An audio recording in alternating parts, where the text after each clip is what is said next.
Everybody, कैसे हैं आप लोग। आई होप आप सभी लोग अच्छे होंगे, सेफ़ होंगे और अच्छे से पढ़ाई कर रहे होंगे। This is Ruchika and welcome to my channel.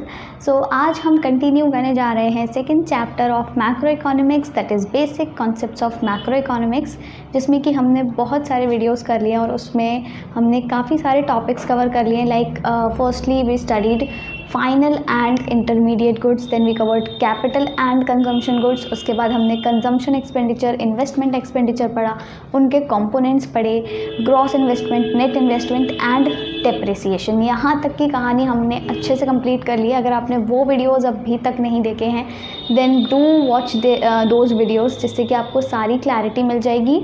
और आज के वीडियो में हम पढ़ने वाले हैं बहुत सारे टॉपिक्स। लाइक सबसे पहले we'll start with stocks and flows, फिर हम पढ़ेंगे सेक्टर्स ऑफ द इकोनॉमी, फिर हम उसके बाद एक दो टॉपिक्स और कवर करेंगे अगर हमारे पास सफिशिएंट टाइम होता है तो, क्योंकि आई हैव डिसाइडेड कि मैं सारे ही videos max to max 30 minutes के बनाऊंगी, उससे ज़्यादा नहीं, जिससे कि आपको कोई प्रॉब्लम ना हो और सर भारी ना हो पढ़ते वक्त। क्योंकि अगर आपको कोई और टॉपिक पढ़ना है तो ऑफ कोर्स आप दूसरे वीडियोस एक्सेस कर सकते हो। तो इसीलिए अभी हम ट्राई करते हैं, पहले ये टॉपिक्स कवर करते हैं, स्टॉक्स एंड फ्लोज और आपका sectors of the economy, right. So starting with okay, I am sorry for this background noise. So starting with stocks and flows, हम सबसे पहले समझते हैं स्टॉक क्या होता है। देखो, स्टॉक की जब हम बात करते हैं, हमने अभी तक सुना तो है ये वर्ड स्टॉक। अभी हमने पिछले ही वीडियो में पढ़ा था कि कितना कैपिटल स्टॉक है, कितना ये स्टॉक है, पढ़ रहे थे ना। तो स्टॉक क्या होता है, जो उस पर्टिकुलर पॉइंट ऑफ टाइम पे हमारे पास सामान है। यानी कि जब हम स्टॉक की बात करते हैं तो स्टॉक को हम कैसे मेजर करते हैं। It is measured eight a specific point of time। यानी कि कोई भी ऐसा वेरिएबल जिसको आप एक पर्टिकुलर पॉइंट ऑफ टाइम पे मेजर कर रहे हो वो कहलाता है आपका स्टॉक। जैसे कि अब भी मैं अगर आपसे पूछूं कि आपके बैंक अकाउंट में कितना रुपया है, आप कहोगे लेट अस सपोज 47,000 रुपीज़, तो वो आपका स्टॉक है। मैं अभी पूछूँ कि पिछले एक साल पहले यानी कि आप कह लो कि 1 मार्च 2022 को कितना पैसा था आपके अकाउंट में, आप कहोगे 23,000, तो वो एक स्टॉक है। आपकी मान लो कोई फैक्ट्री है, करेंटली आपकी फैक्ट्री में कितनी मशीन्स हैं, आप कहोगे 13 मशीन्स हैं, तो वो एक स्टॉक है। यानी कि इस पॉइंट ऑफ टाइम पे, इस समय पर कितना आपके पास कोई भी वेरिएबल है, वो वेरिएबल स्टॉक बन जाता है। ठीक है, तो यानी कि स्टॉक को हम कैसे मेजर करते हैं, it is measured at a specific point of time, right. समझ आ गया, ईजी था। इसी तरह एक कॉन्सेप्ट आता है फ्लो। ये दोनों ही बहुत ही ईजी से कॉन्सेप्ट हैं। फ्लो क्या होता है, फ्लो मतलब बहना। फ्लो का वैसे लिटरल मीनिंग देखें तो क्या होता है, बहना। यानी कि कुछ टाइम लगता है ना किसी भी चीज़ को बहने में, राइट। तो यानी कि फ्लो को हम कैसे मेजर करते हैं, it is measured over a period of time. किसी भी चीज़ का पीरियड क्या होता है, मतलब कोई लंबा समय जिसमें लगता है। अभी जैसे मैंने बोला कि पिछले साल आपके बैंक अकाउंट में थे 23,000 रुपीज़, और अभी आप पिछले साल कितने थे, लास्ट ईयर थे आपके अकाउंट में 23,000। ठीक है, करेंटली अभी आपके अकाउंट में आज की डेट में कितने रुपए हैं, 47,000। ठीक है, ये स्टॉक है अगर मैं लास्ट ईयर की बात करूं, और ये आपका अभी का स्टॉक है। पर ये फ्लो कॉन्सेप्ट में कब कन्वर्ट होगा, जब मैं पूछूंगी कि पिछले साल से अभी तक आपके जो बैंक अकाउंट में जितना भी पैसा था उसमें कितना इंक्रीज़ या कितना डिक्रीज़ आया। तो ये तो हमें दिख रहा है इंक्रीज़ आया है, तो कितने का इंक्रीज़ आया है, कितने का आया है, 24,000 का। व्हाट इज़ दिस, 24,000 रुपीज़ का इंक्रीज़ आया है। तो ये जो 24,000 है ये फ्लो कॉन्सेप्ट है। क्यों, क्योंकि ये बात कर रहे हैं एक पीरियड ऑफ टाइम की। कितना पीरियड ऑफ टाइम, पिछले साल से लेके अभी तक। तो ये क्या है, एक फ्लो कॉन्सेप्ट बन जाता है। यानी कि फ्लो कॉन्सेप्ट वो है, मतलब फ्लो एक वो वेरिएबल कहलाता है जब उसको हम किसी एक पीरियड ऑफ टाइम पर मेजर करें। जैसे कि आपने पिछले साल आपका कितना इन्वेस्टमेंट था, पिछले साल से अभी तक आपका इन्वेस्टमेंट में क्या चेंजेस आए हैं। ठीक है, चेंज इन इन्वेस्टमेंट आपका कहला सकता है क्या बोलते हैं उसको, फ्लो कॉन्सेप्ट। ठीक है, इसी तरह अगर मैं पूछूं करेंटली हमारी कंट्री की पॉपुलेशन कितनी है, ठीक, वो कहलाएगी आपकी स्टॉक। पर मैं बोलूँ कि पिछले 5 सालों में अभी तक पॉपुलेशन में कितना चेंज आया है, कितना इंक्रीज़ डिक्रीज़, वैसे तो इंक्रीज़ आया है, तो कितना इंक्रीज़ आया है वो कहलाएगा फ्लो कॉन्सेप्ट। तो फ्लो कॉन्सेप्ट और आपका जो स्टॉक है दोनों में अंतर समझ आ गया। स्टॉक मतलब पॉइंट ऑफ टाइम, फ्लो मतलब पीरियड ऑफ टाइम, बस ये याद रख लो। Stock is point of time and flow is period of time. बस इतनी सी कहानी है जो हमको याद रखनी है स्टॉक और फ्लो के बारे में। अगर इन दोनों के बीच के हम डिफरेंसेस की बात करें तो डिफरेंसेस भी इजीली आप बना सकते हो, वैसे तो मैं फिर भी करवा देती हूँ। ये है आपका स्टॉक और यहाँ पे आता है आपका फ्लो, राइट। तो स्टॉक क्या है? स्टॉक अभी हमने पढ़ा कि वो वेरिएबल्स, ठीक है, वो सारे variables measured at a point of time, वो सारे ही वेरिएबल्स जिनको हम किसी एक पर्टिकुलर पॉइंट ऑफ टाइम पे मेजर कर रहे हैं। इसमें कौन से वेरिएबल्स आ जाएंगे? वो सारे ही वेरिएबल्स आ जाएंगे जो कि मेजर किए जाते हैं, measured over a period of time, जिन्हें हम किसी एक लंबे समय पर मेजर करते हैं, राइट। जब हम स्टॉक की बात करते हैं, स्टॉक क्या है? It is not time dimensional, it is not time dimensional, ठीक है। और जब हम वेरिएबल उसकी फ्लो की बात करते हैं तो इट इज़ टाइम डायमेंशनल। अब ये टाइम डायमेंशनल क्या है? टाइम की बात किस में हो रही है भाई? टाइम का डायमेंशन किस में आ रहा है? टाइम का डायमेंशन मतलब 1 घंटा, 1 महीना, 1 हफ्ता, 1 साल, है ना, 1 सेंचुरी, 1 डेकेड, ये वाले कॉन्सेप्ट किस में आ रहे हैं? फ्लो में ही आएंगे, क्योंकि ये पीरियड ऑफ टाइम है। 1 हफ्ते में आपके मतलब क्या कहते हैं, आपके बैंक अकाउंट में जो पैसा है उसमें कितना चेंज आया, वो फ्लो कॉन्सेप्ट है। तो टाइम डायमेंशनल कौन सा हुआ? Flow, obviously. और स्टॉक क्या हुआ आपका? It is not time dimensional, इसमें टाइम की बात ही नहीं हो रही है, बस उस पॉइंट ऑफ टाइम पे इस वक्त तुम्हारी जेब में कितने रुपए हैं, दैट इज़ स्टॉक। तो इसीलिए ये टाइम डायमेंशनल नहीं है, राइट। ये 2 बेसिक डिफरेंसेस हैं। और इसके साथ हाँ, अब देखो इनमें डिफरेंसेस तो हैं, पर ऐसा नहीं है कि ये दोनों ही चीज़ें रिलेटेड नहीं हैं या दोनों एक दूसरे से बहुत अलग हैं। नो, ये दोनों स्टॉक और फ्लो दोनों एक तरह से आप कह सकते हो म्यूचुअली रिलेटेड हैं और दोनों एक दूसरे पे डिपेंड भी करते हैं। एक चीज़ याद रखनी है आपको, क्या? Higher the stock, higher the flows, right. और इसी तरह एक और सेंटेंस आपने याद रखना है कि higher the flows, higher the stock. अब भाई ये दोनों ही सेंटेंसेस आपस में अजीब लग रहे हैं सुनने में, ठीक है, एक बिल्कुल ही ऑपोजिट है दोनों एक दूसरे के, पर दोनों ही सही हैं। अब ये इसका मतलब ये है कि जो जितने ज़्यादा फ्लोज होंगे उतने ज़्यादा स्टॉक होगा, यानी कि दोनों एक दूसरे पे डिपेंड कर रहे हैं। यहाँ पर अगर हम देखें, जितने ज़्यादा स्टॉक है उतना ही फ्लो होगा, तो स्टॉक पे डिपेंड कर रहा है फ्लो। यहाँ पर क्या है, जितना ज़्यादा फ्लो होगा उतना ही ज़्यादा स्टॉक होगा, यानी कि फ्लो पे डिपेंड कर रहा है स्टॉक, यानी कि दोनों ही इंटरडिपेंडेंट है, एक दूसरे पर डिपेंड करते हैं। जैसे कि मान लेते हैं करेंटली ये क्या है, आपका एक बैंक अकाउंट है जिसमें आपके पास अभी इस टाइम पर कितने रुपए हैं? 50,000 रुपीज़ हैं, ठीक है, आपके पास 50,000 रुपये हैं। हो गया डन। ये क्या है, ये जो 50,000 रुपये है इस पर्टिकुलर पॉइंट ऑफ टाइम पे, ये क्या कहलाएगा? Obviously stock. हो गया, ये कहानी ख़त्म। अब आप क्या करते हो, हर महीने कुछ ना कुछ पैसा विड्रॉ करते होगे, कुछ ना कुछ पैसा डिपॉजिट भी करते हो। मान लो आप हर महीने डिपॉजिट करते हो इसमें 4,000 रुपये, ठीक है, और हर महीने यहाँ से क्या करते हो, कुछ पैसा विड्रॉ करते हो, तो विड्रॉ करते हो आप 7,000 रुपये। तो ये जो हर महीने आप 4,000 रुपये डिपॉजिट कर रहे हो, ये क्या है? फ्लो कॉन्सेप्ट है।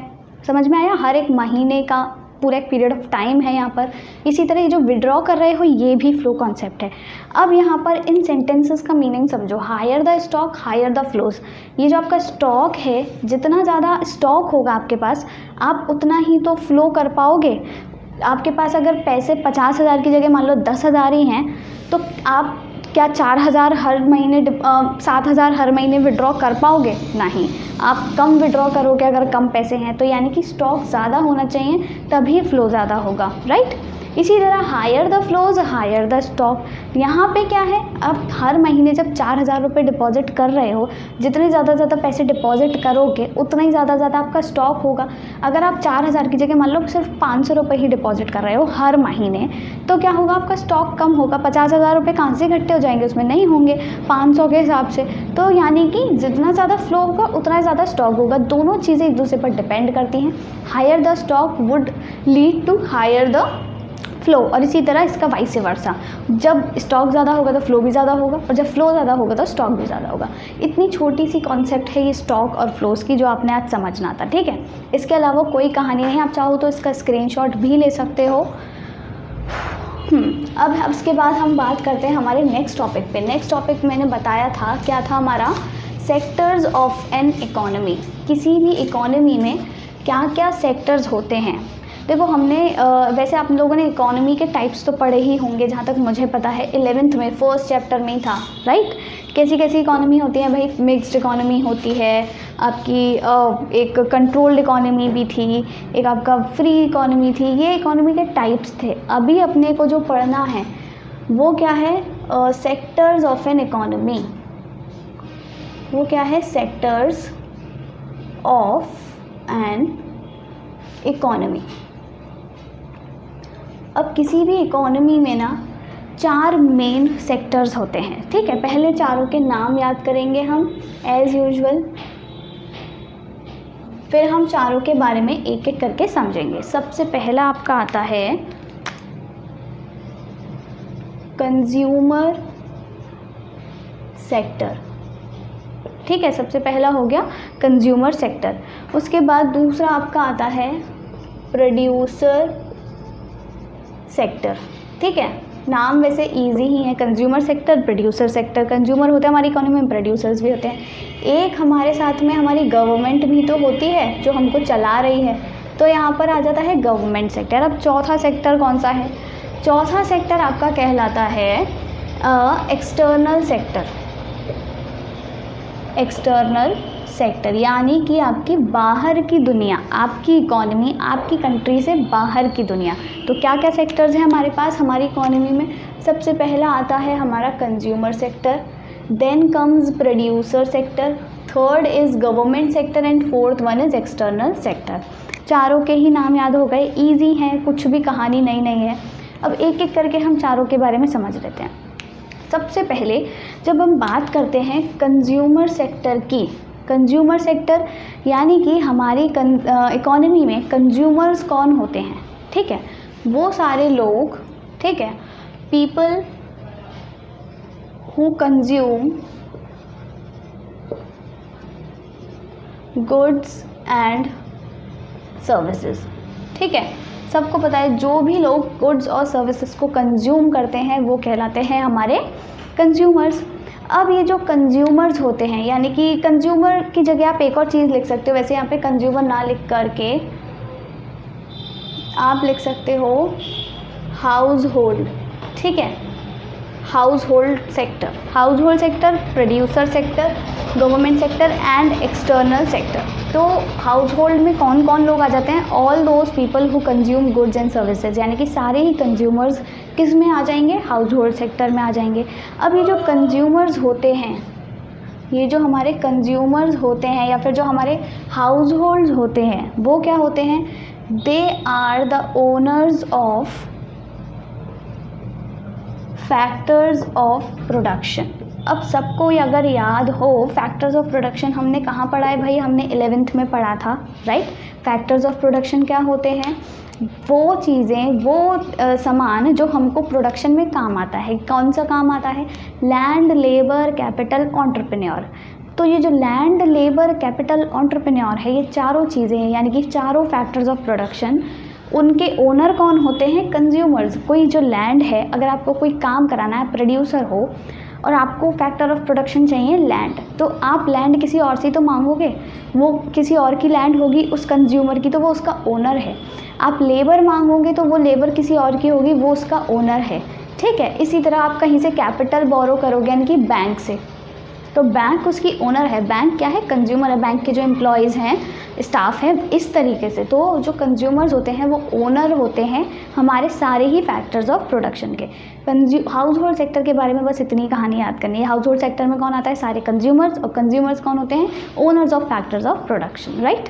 फैक्टर्स ऑफ प्रोडक्शन क्या होते हैं, मैं वो भी एक बार को लिख देती हूँ, जिसको भी याद नहीं है, land, labour, capital and entrepreneur, ठीक है, ये होते हैं हमारे 4 फैक्टर्स ऑफ प्रोडक्शन, राइट।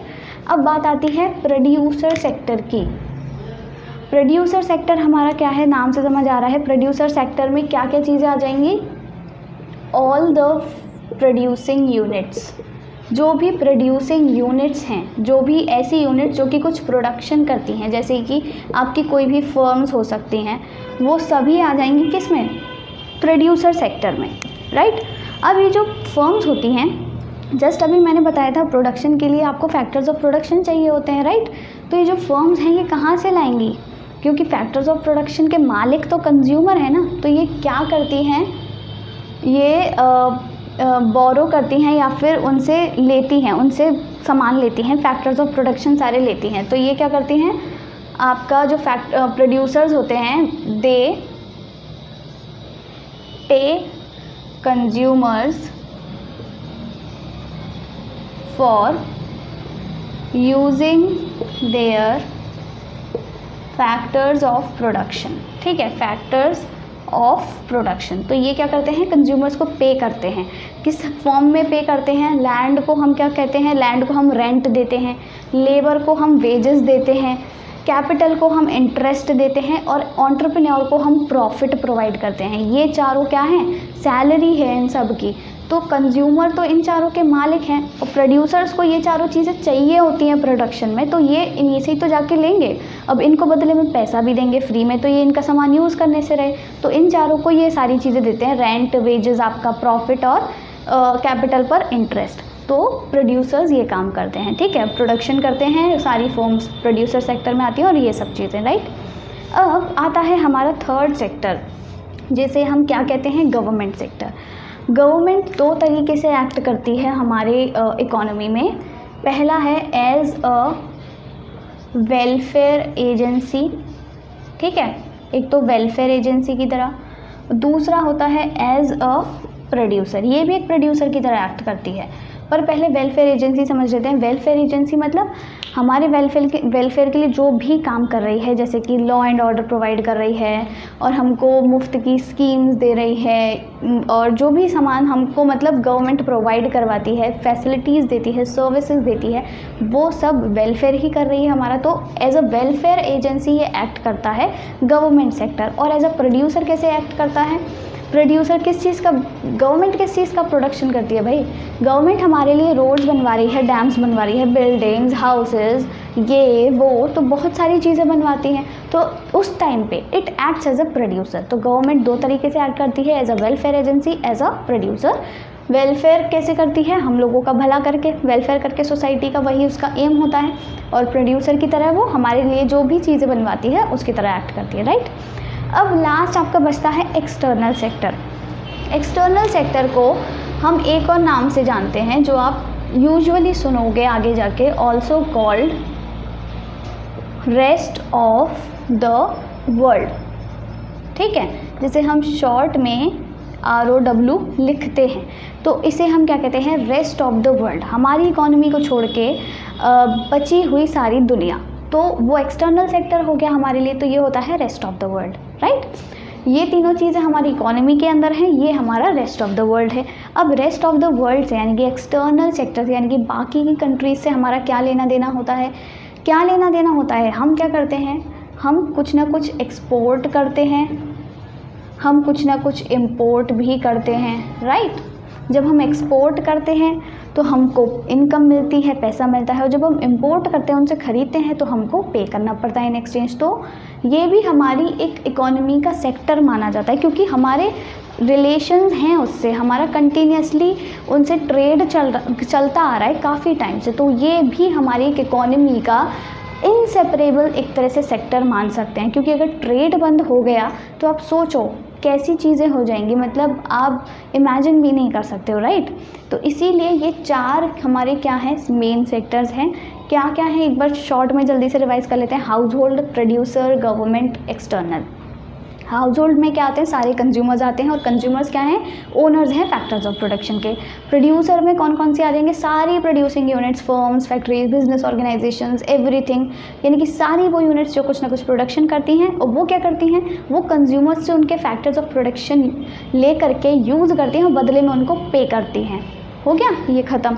फिर आता है गवर्नमेंट सेक्टर। गवर्नमेंट सेक्टर 2 तरीके से एक्ट करता है, एज अ वेलफेयर एजेंसी और as a producer. Welfare agency मतलब कि वो जनता का भला कर रहा है, और प्रोड्यूसर की तरह जब वो हमारे लिए रोड्स, बिल्डिंग्स और डैम्स और ये सारी चीज़ें बनवाते हैं, then it acts as a producer. फिर आता है आपका एक्सटर्नल सेक्टर, जिसे हम और एक नाम से जानते हैं रेस्ट ऑफ द वर्ल्ड, इनकी हमारी बाहर की दुनिया, हमारी कंट्री से बाहर की दुनिया, उससे हम क्या क्या लेन देन करते हैं, हमारा एक्सपोर्ट होता है और इम्पोर्ट होता है, हमारी ट्रेड रिलेशंस हैं, और ये सारी चीज़ें होती हैं हमारी एक्सटर्नल सेक्टर से। आप चाहो तो जल्दी से इसका स्क्रीनशॉट ले सकते हो।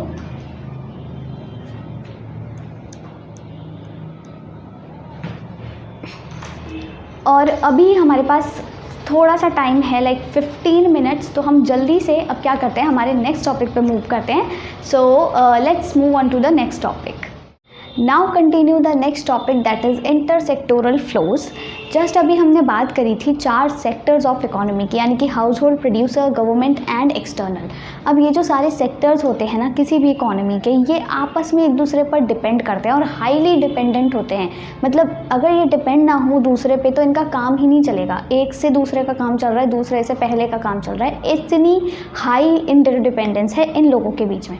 कैसी इंटरडिपेंडेंस है, हम एक बार में अच्छे से समझ लेते हैं। हमने ये सेक्टर्स पढ़े, ये है हमारा हाउस होल्ड सेक्टर, राइट, ये है हमारा प्रोड्यूसर सेक्टर, और ये है हमारा गवर्नमेंट सेक्टर, राइट। अभी के लिए let's forget the external sector, अभी उसे भूल जाओ, हम अपनी इकोनॉमी के अंदर की बात कर रहे हैं, एक्सटर्नल को एक्सटर्नल ही रहने दो, राइट। तो जो हाउस होल्ड सेक्टर होता है, मैंने क्या बताया, उसमें सारे कंज्यूमर्स आते हैं। कंज्यूमर्स क्या करेंगे, हम लोग, आम जनता। कंज्यूमर्स क्या करेंगे, गुड्स का कंजम्पशन करते हैं। अब गुड्स आएंगे कहाँ से, वो गुड्स बनाता कौन है, ऑफ कोर्स प्रोड्यूसर्स बनाते हैं। तो ये जो हाउस होल्ड सेक्टर होता है हमारा, it depends upon the producer sector for the supply of goods and services. जो सप्लाई होगी वो तो प्रोड्यूसर ही बना के करेगा ना, प्रोड्यूसर प्रोड्यूस करेगा और सप्लाई करेगा।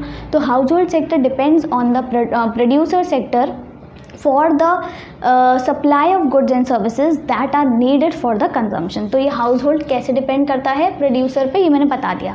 अब ये जो प्रोड्यूसर है ना, ये भी हाउस होल्ड पर डिपेंड करता है। क्यों, ये जो प्रोड्यूसर है जो भी सामान बना के देगा, इनको सप्लाई करेगा गुड्स और सर्विसेज की, तो वो सामान बनाएगा कैसे, इसके पास कोई ऐसा तो है नहीं है ज़मीन में बहुत सारा सामान दबा पड़ा है, नो।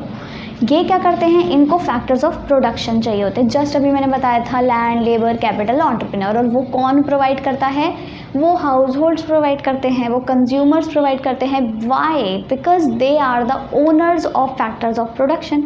तो प्रोड्यूसर लोग जो होते हैं वो हाउस होल्ड सेक्टर पर डिपेंड करते हैं, किसके लिए, for the supply of factors of production, जिससे कि वो सामान प्रोड्यूस कर ले। तो हाउस होल्ड सेक्टर किस लिए डिपेंड करता है, प्रोड्यूसर पे, supply of goods and services के लिए। और ये प्रोड्यूसर सेक्टर हाउस होल्ड पे इसलिए डिपेंड करता है, क्यों, क्योंकि supply of factors of production के लिए। तो ये दोनों ही चीज़ें आपने याद रखनी है, ठीक। अब बात आती है ये जो गवर्नमेंट सेक्टर है, गवर्नमेंट सेक्टर भी हमारा हाउस होल्ड पर डिपेंड करता है और ये प्रोड्यूसर पे भी डिपेंड करता है, दोनों पे डिपेंड करता है। कैसे, हाउस होल्ड सेक्टर पे और प्रोड्यूसर सेक्टर पे डिपेंड करता है for its tax and non tax revenue. सारे ही, चाहे आप हाउस होल्ड्स ले लो, चाहे प्रोड्यूसर्स ले लो, मतलब पूरी दुनिया, पूरी कंट्री के जितने भी सिटीजन्स हैं, चाहे वो कंज्यूमर है चाहे वो प्रोड्यूसर है, सब टैक्स पे करते हैं, राइट। तो रेवेन्यू कहाँ से जनरेट हो रहा है, गवर्नमेंट के पास, हम लोगों से ही तो हो रहा है, और हम लोग में कंज्यूमर्स भी शामिल हैं, प्रोड्यूसर्स भी शामिल हैं। तो गवर्नमेंट दोनों पर डिपेंड करती है for its tax and non tax revenue. अब बात आती है इस गवर्नमेंट सेक्टर पे, क्या ये दोनों डिपेंड करते हैं या नहीं, ऑब्वियसली करते हैं। हाउस होल्ड सेक्टर भी गवर्नमेंट सेक्टर पे डिपेंड करता है and producer sector also depends upon the government sector. क्यों, ये लोग करते हैं अपनी एडमिनिस्ट्रेटिव एफिशिएंसी के लिए, लॉ एंड ऑर्डर के लिए, एक इफ़ेक्टिव और एफिशिएंट सिस्टम के लिए। अगर सरकार ना होगी तो ऑब्वियसली बहुत ज़्यादा प्रॉब्लमेटिक हो जाएगा सब कुछ। हमको हेड कौन करेगा, हमको लीड कौन करेगा, हमको हमारे लिए ये एडमिनिस्ट्रेशन कहाँ से आएगा, सिस्टमैटिक नहीं रहेगा कुछ। तो हम ये सारी चीज़ों के लिए एडमिनिस्ट्रेटिव सिस्टम, एडमिनिस्ट्रेटिव एफिशिएंसी के लिए गवर्नमेंट सेक्टर पर डिपेंड करते हैं। तो मैंने समझा दिया ना क्या क्या कैसे डिपेंडेंट होते हैं। शॉर्ट में एक बार लिख लेते हैं। ये देखो, जो हाउस होल्ड सेक्टर है ये प्रोड्यूसर सेक्टर पे डिपेंड करता है। क्यों? For the supply of goods and services. ठीक है, गुड्स एंड सर्विसेज, जो क्योंकि इसको गुड्स और सर्विसेज चाहिए अपने कंजम्पशन के लिए। अब ये जो प्रोड्यूसर सेक्टर है ये डिपेंड करता है हाउस होल्ड पे। क्यों? For the supply of factors of production, क्योंकि बनाने के लिए फैक्टर्स ऑफ प्रोडक्शन चाहिए जो किसके पास है, हाउस होल्ड के पास है। अब ये जो हमारी गवर्नमेंट है ये डिपेंड करती है प्रोड्यूसर सेक्टर पे भी और हाउस होल्ड सेक्टर पे भी। क्यों? For tax and non tax revenue. Right, ये हो गया। अब बचा कौन सा? ये जो हाउस होल्ड और प्रोड्यूसर हैं वो गवर्नमेंट पे क्यों डिपेंड करते हैं, यानी कि जो हाउस होल्ड है, ये जो प्रोड्यूसर है ये गवर्नमेंट पे क्यों डिपेंड करते हैं?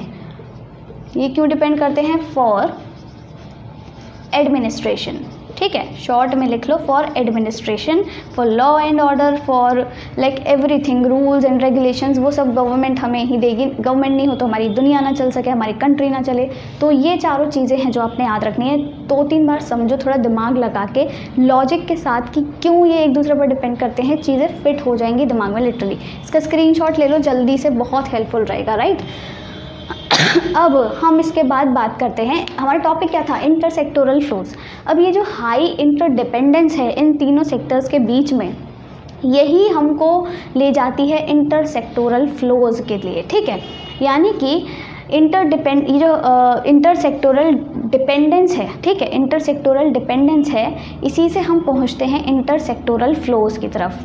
क्योंकि ये जो हाउस होल्ड हैं ये इससे कुछ ख़रीदारी कर रहे हैं गुड्स एंड सर्विसेज की, तो ये लोग इसको कुछ पे करेंगे और ये इसको सामान भी दे रहे हैं, फैक्टर्स ऑफ प्रोडक्शन, ऐसे करके बहुत सारी चीज़ें हैं। यानी कि गुड्स और सर्विसेज का और मनी का फ्लो होता है। ठीक है, उसे हम कहते हैं इंटरसेक्टोरल फ्लो। तो जब हम बात करते हैं इंटरसेक्टोरल फ्लो की, तो वो क्या होता है? Flow of money and goods and services. ठीक है, money and goods and services among different sectors of an economy. ये जितने भी तीनों सेक्टर्स हैं इनके आपस के बीच में या तो मनी का फ्लो हो रहा है या फिर गुड्स और सर्विसेज का फ्लो हो रहा है। अब जो ये हमारा पैसों का फ्लो होता है, मनी फ्लो, ठीक है, इसे मतलब ये जो पैसों का फ्लो होता है इसे हम मनी फ्लो कहते हैं, यानी कि फ्लो ऑफ मनी। ठीक है, और जो हमारा flow of goods and services होता है उसे हम किस नाम से जानते हैं? रियल फ्लो के नाम से।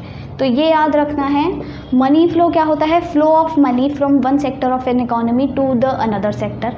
रियल फ्लो क्या है? The flow of goods and services from one sector to of an economy to the another sector. ठीक है, इंटरसेक्टोरल फ्लो समझ आ गया कि आपस में जितने जो भी फ्लो हो रहा है मनी का, गुड्स एंड सर्विसेज का, दो ही चीज़ों का फ्लो हो रहा है, सिर्फ मनी का या फिर गुड्स एंड सर्विसेज का। ठीक है, मनी के फ्लो को मनी फ्लो कहेंगे और गुड्स एंड सर्विसेज के फ्लो को रियल फ्लो कहेंगे। ये सारी चीज़ें हमने याद रखनी है। अब हम मूव करते हैं, मतलब थोड़ा डिटेल में समझेंगे कि ये जो रियल फ्लो है और ये जो मनी फ्लो है ये होता कैसे है, किन किन सेक्टर्स के बीच में रियल फ्लो हो रहा है और किन किन सेक्टर्स के बीच में आपका मनी फ्लो हो रहा है। ये सारी चीज़ें हम समझते हैं।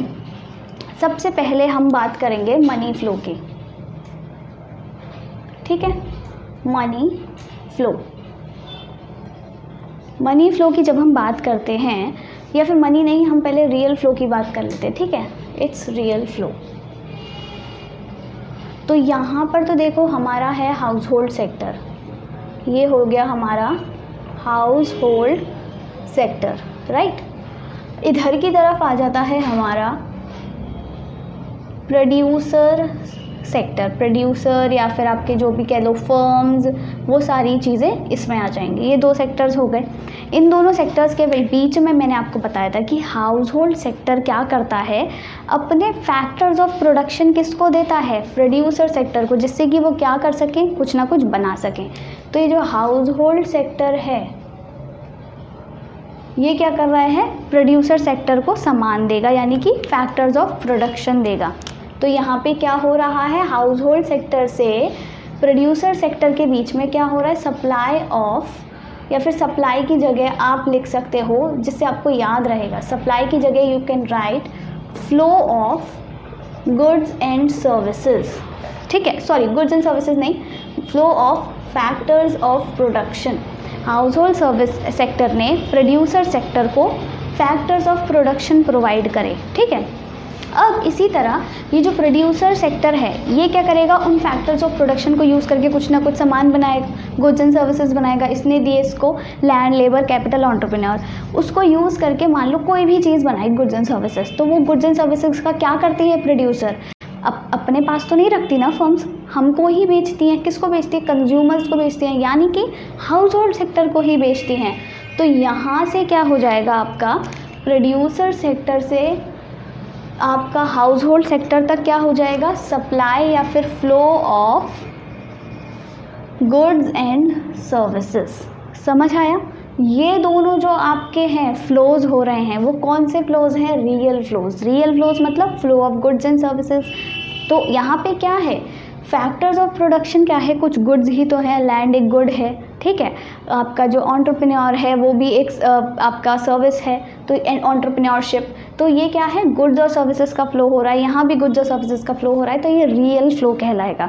तो यहाँ से हम ये क्या कर रहे हैं, फैक्टर्स ऑफ प्रोडक्शन सप्लाई कर रहे हैं, यहाँ से हम ये क्या कर रहे हैं, सप्लाई कर रहे हैं गुड्स एंड सर्विसेज। तो ये हो जाता है आपका क्या, रियल फ्लो। ये याद रखना है, रियल फ्लो। समझ आ गया रियल फ्लो क्या होता है। अब इसी तरह जब हम बात करते हैं, यहीं पर हम बात कर लेते हैं मनी फ्लो की। ठीक है, मनी फ्लो की जब हम बात करते हैं, इसे मैं रब कर देती हूँ।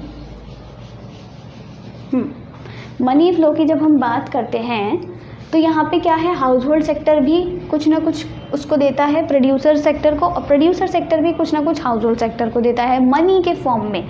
जब मनी के फॉर्म में सप्लाई होती है, फ्लो होता है इधर से उधर, उसे हम मनी फ्लो के देते हैं। पहले किस फॉर्म में हो रहा था, गुड्स एंड सर्विसेज के फॉर्म में हो रहा था। ठीक है, अब क्या होगा, यहाँ हाउस होल्ड सेक्टर है जो प्रोड्यूसर सेक्टर को क्या देगा, क्या पैसा देगा, ये तो इसको सामान तो दे रहा था, ठीक है, फैक्टर्स ऑफ प्रोडक्शन तो दे रहा था, पर बदले में हाउस होल्ड सेक्टर क्या ले रहा था, उससे गुड्स एंड सर्विसेज भी तो ले रहा था, बने बनाए, राइट। तो जब वो उससे कुछ खरीद रहा है, ये कोई कंज्यूमर किसी प्रोड्यूसर से कुछ खरीद रहा है, तो बदले में पेमेंट भी तो करेगा। तो यानी कि यहाँ पर क्या आ जाएगा, एक्सपेंडिचर ऑन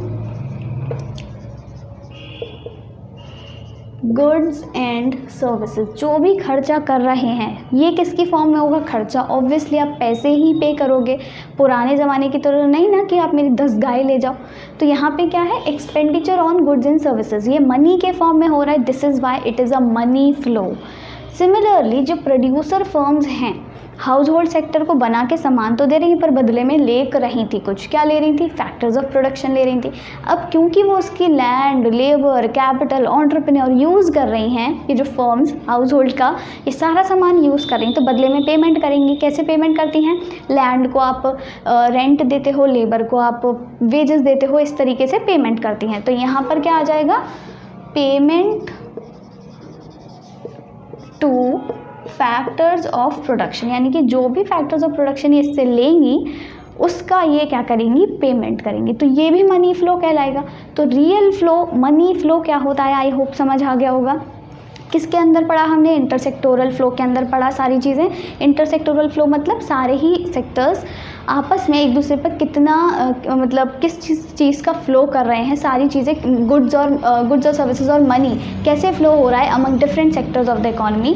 दो चीज़ों का फ्लो होता है, या तो मनी या फिर गुड्स एंड सर्विसेज। मनी का फ्लो को हम बोलते हैं मनी फ्लो, और गुड्स एंड सर्विसेज के फ्लो को बोलते हैं रियल फ्लो, राइट। ये सब समझ आ गया। इसका एक कंबाइंड चार्ट अब हम बना सकते हैं। अगर हम कंबाइंड चार्ट की बात करें, इसे हटा देते हैं, तो यहाँ पे क्या हुआ, इन दोनों से तो आपको सिर्फ अभी मनी फ्लो नज़र आ रहा है, इसी में हम रियल फ्लो भी ऐड कर सकते हैं। कैसे? इसमें हम क्या करेंगे, यहाँ पे क्या किया, प्रोड्यूसर्स ने हाउस होल्ड्स को पेमेंट किया, पर ये साथ में क्या करते हैं, ये सप्लाई करते हैं, supply of goods and services. इसी तरह हाउस होल्ड सेक्टर ने एक्सपेंडिचर तो किया गुड्स एंड सर्विसेज खरीदने पर साथ में ये इसको क्या प्रोवाइड करते हैं, supply of factors of production. तो यहाँ पर ये जो सप्लाई लिख रहा है, यानी कि ये है आपका रियल फ्लो, क्योंकि गुड्स और सर्विसेज का वो हो रहा है सप्लाई। यहाँ पे भी ये गुड्स एंड सर्विसेज ही हैं जो फैक्टर्स ऑफ प्रोडक्शन है, लैंड, लेबर। तो ये क्या है, आपका रियल फ्लो। ये आपका मनी फ्लो है, ये जो सप्लाई किए हैं गुड्स एंड सर्विसेज, इसके बदले का खर्चा दे रहे हैं, ठीक है। इसी तरह ये जो इसने सप्लाई किए हैं फैक्टर्स ऑफ प्रोडक्शन, ये इसके बदले का पेमेंट कर रहे हैं, तो ये हो जाएगा मनी फ्लो। इस चार्ट को आप स्क्रीनशॉट ले लो जल्दी से, इसी की हेल्प से आप सारी ही चीज़ें इजीली समझ लोगे। और जो हम नेक्स्ट वीडियो में कवर करने वाले हैं, that is circular flow of income, right, वो आपने इजीली समझ में आ जाना है। और yes, that's all for this video. अगर आपको इसमें कोई भी क्वेरी है, प्रॉब्लम है, so you can definitely ask me on comment, या फिर आप मुझे इंस्टाग्राम पे भी पिंग कर सकते हो।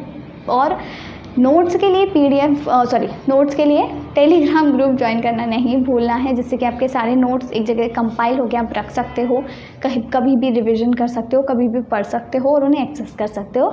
सो अगर आपको ये वीडियो अच्छा लगा हो तो do give it a like, and yes, do not forget to subscribe to my channel. Thank you.